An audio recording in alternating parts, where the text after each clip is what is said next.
How's it going, man? Thanks for joining us. We've won the game, which is the most important thing, but a lot of fans have said today that the performance wasn't very good. Do you agree? Yeah, I completely agree. First half and for the majority of the second half as well, it just didn't look good at all. I mean, I looked at the starting lineup and went, McTominay, oh no, man. What? To be fair, I'd say he's man of the match today. I thought he played actually really well. Fred, who I've given a lot of, I like Fred. He's played well for us whenever he seems to get the chance, but today he wasn't up to scratch. Pereira again as well weren't great.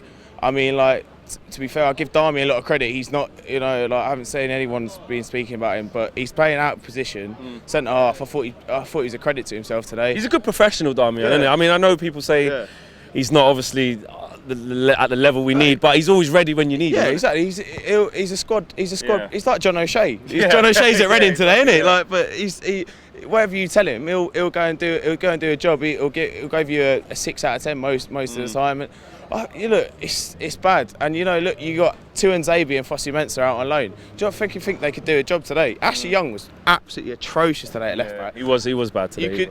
You should have Tuanzebe there at centre half, and then Darmian probably playing left back. Talking about them players out on loan, obviously it's January now. Yeah. Would you bring like the likes of Tuanzebe back, or look to bring him back in the summer and look to make him centre half or something like that, or would you go out and spend money now in January? What would you tell? Well, the reason you can't bring him back now is because I think Villa probably would. Yeah, exactly. Villa probably wouldn't want to let him go, and if you bring him back, Smalling gets fit or Rojo gets fit, and then he isn't going to get any game time. So what's the point of him? Would you go and buy a centre half though? Would you address that? Look, we've been linked to Koulibaly out of. I always said, because I've been saying it for a while. I think if you go into Spurs now and say, right, you 25 mil in the summer, we'll give you 40 now. They'll probably just accept it. But you know, Alderweireld hasn't been that good for the last really year. I say, you know, it's been talked up a lot, but who's to say he's good enough to come into the side and change the defence and make us a better team? But Koulibaly would be the dream signing, but I don't know. I can't really see it happening, to be honest. A lot of money it's going to be as well, upwards of 80. Do you know what I mean? 80, 90 million for. But you know, you look at Van Dijk, what he's done for Liverpool. So that's the benchmark, then. Yeah. If he goes and does that for us, I mean, it's worth every fucking penny, isn't it? Like, so you can't argue with it. The Spurs game, you confident? Confident, maybe not. But you're not. I'm not confident as such, but I believe we can go there and get a result. Do you know what? Like I was saying it today. Like if we do beat Spurs, that means City or Liverpool are going to win the league, doesn't it? So.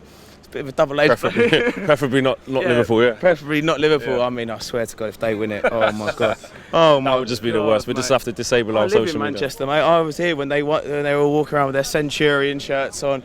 Oh mate, I can't deal with them. I can't deal. Let's hope that doesn't happen. But look, with the Ollie situation, if he does get us top 4, when it really looked like at times this season where we were miles off top 4. Win the fucking Champions League, mate. If he does, if he wins the Champions League, if we get top 4, mate, do we keep him? If he wins the Champions League, do we keep him? Mate, I'll get a tattoo of Ollie on my fucking leg if he wins the Champions League. Honestly. You saw it with Chelsea when they had Di Matteo, you know what I'm saying? And then they still got rid of him, they still stuck with it, and it worked out for them.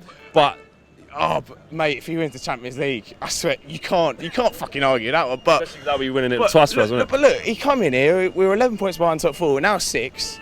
And look, Chelsea don't look in the greatest of shapes, neither do Arsenal.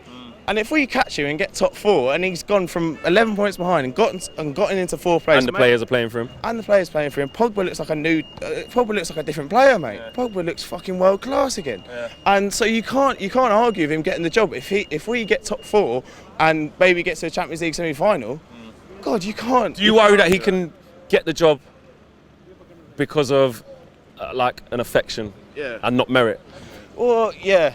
Well, because everyone's saying like the four games the league he's won, Mourinho wins them. Yeah, Mourinho does win them, but he doesn't win them in the style that Ollie won them. Yeah. So it is the affection as well. Like, you're always going to love the man that won you the Champions League. There's never going to be anything different. But it's, you know, there's always going to be some level of affection towards him, and it's going to benefit him. But if he gets the job, it will be on merit, because them bastards want a fucking big name to sell, to have a marketing brand and on some advert in China and America, and that's what they want. So if he wins, the only way he's getting it, I think, is on merit. Yeah. So that's the only way. Man of the match today? Scott McTominay. Scott, 100%. I was saying it with someone else in the video, but honestly, Scott actually looked quality today. I thought and Dallo as well. Probably between him and Dallo, I'd say Chongi looked good. I was delighted to see Chongi. I was gutted Greenwood didn't get in. I know. I don't want to just be too critical because maybe he was injured or not ready, but you did want to see him. Really want to see Greenwood today. Yeah. Like, that's why I made the effort to come out. And I was but like, no, delighted to see Chongi. Gutted because Sanchez came off because I think Garner would have come on then otherwise. But you know, it's nice to see Chong come on, and hopefully Greenwood then gets his debut throughout the season. Hopefully doing well in the cup, and you know, hopefully we push on now. You know, we're in the hat for the next round. So anything can happen. Nice one. Thanks for talking to us, man. And also, my channel is Cockney Red 99. So if you want to subscribe to that as well, that'd be nice. Go check it out. You know what to do. Cool.